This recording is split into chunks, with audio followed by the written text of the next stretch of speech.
Hi folks, giving you an update here on my flight simulator console and project so far.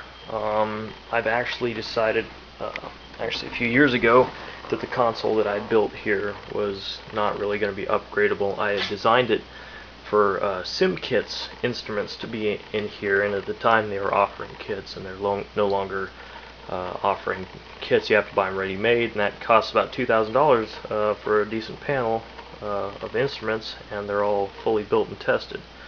So this panel is no longer really usable. So I've been actually building a separate cockpit in the other room. It's a full-size P40 slash P51 maybe slash F4U Corsair type cockpit. Anyways, before I go on, I wanted to show on the other video I do not have the rudder pedals detailed, and that's pretty much how they are. Now these rudder pedals are actually from an old flight simulator unit. It's about 20 years old. You can't buy these anymore, and came from an old unit called Flight Master. It had a yoke and everything, but yeah, they're falling apart, and I'm not very happy with them. They work, but barely. So anyways, on to some of the things I'd like to show you here. Of course, you notice the two displays.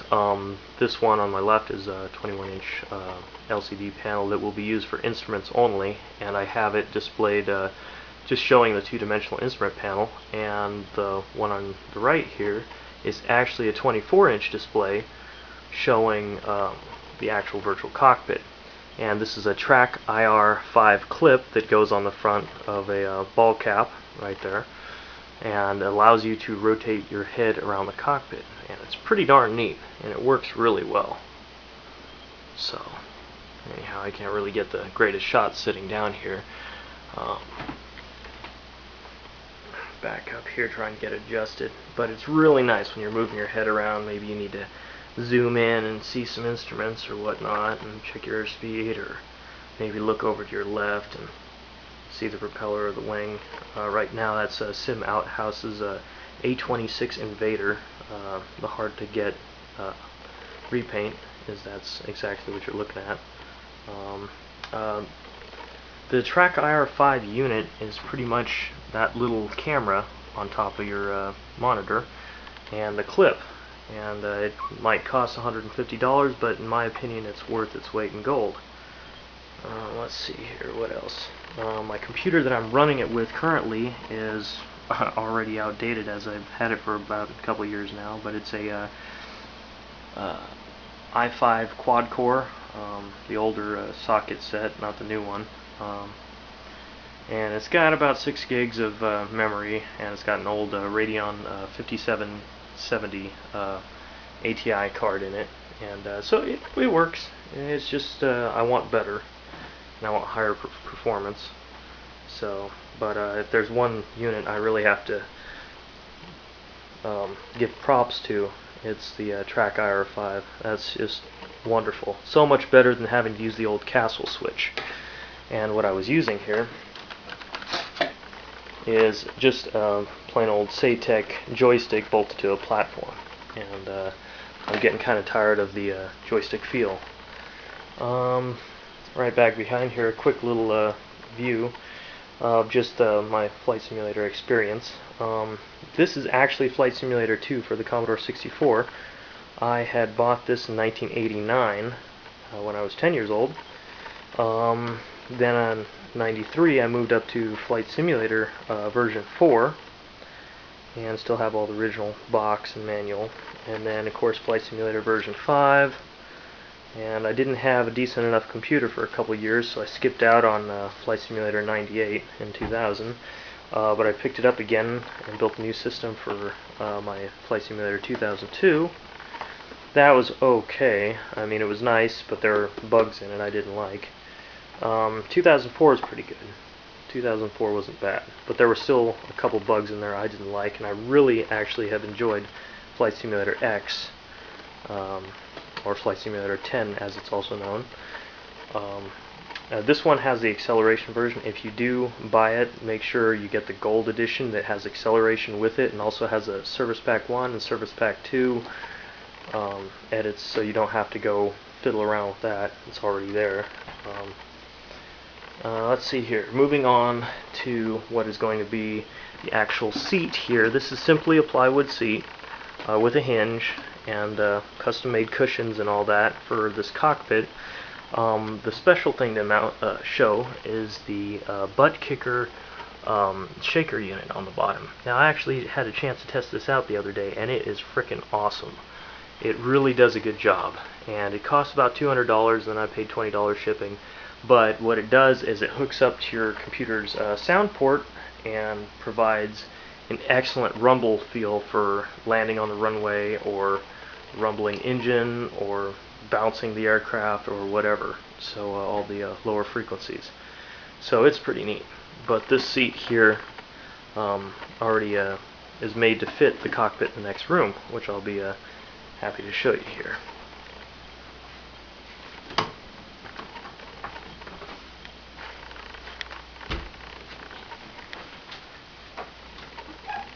Alright, I've actually been working on this wood structure for almost a year now, and it's so big that it's hard to get it entirely in frame.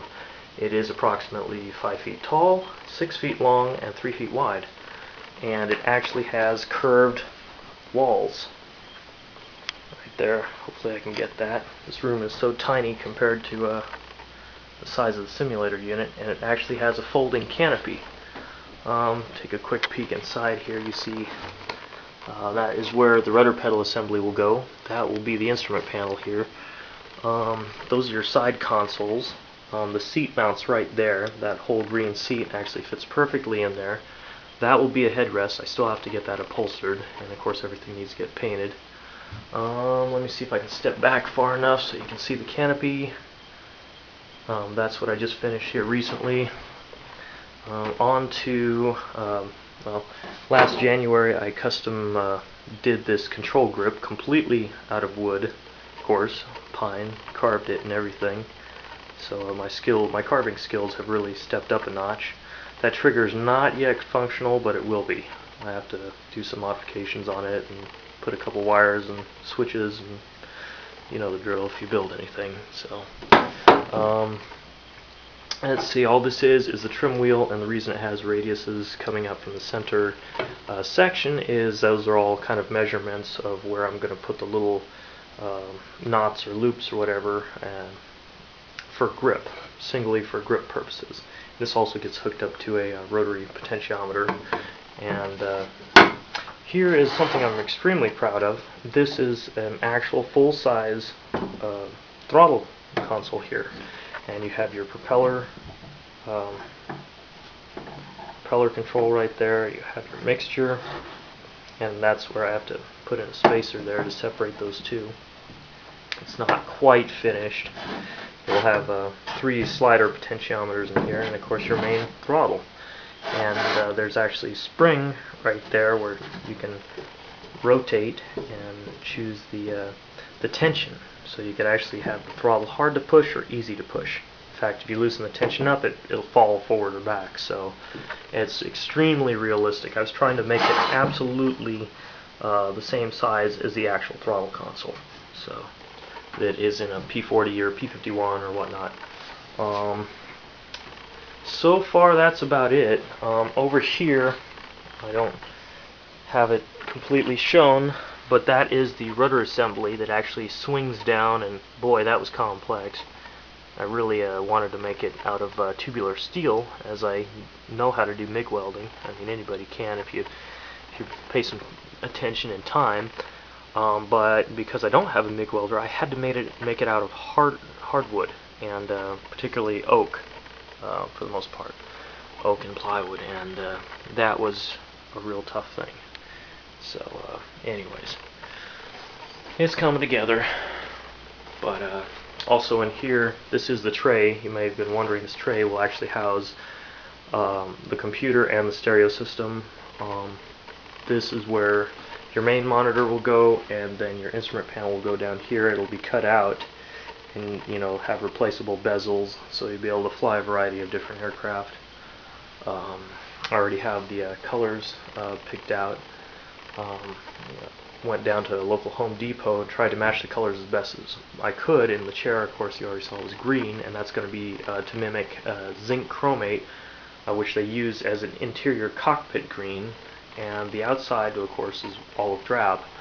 So, but that's how it'll be, and I will actually post more video as I get it finished. But the structure, I really wouldn't recommend anybody put this much work into a structure, because it's just the structure alone has taken me a darn near year to complete, because it's pretty big and needs to be disassembled. It comes all unbolted, and the platform actually sits a whole foot off the floor, so that all the cables and tensioning equipment underneath there for the rudders and the stick and everything will be mounted. But anyhow, that's the video and that's the update for now, and thanks for watching.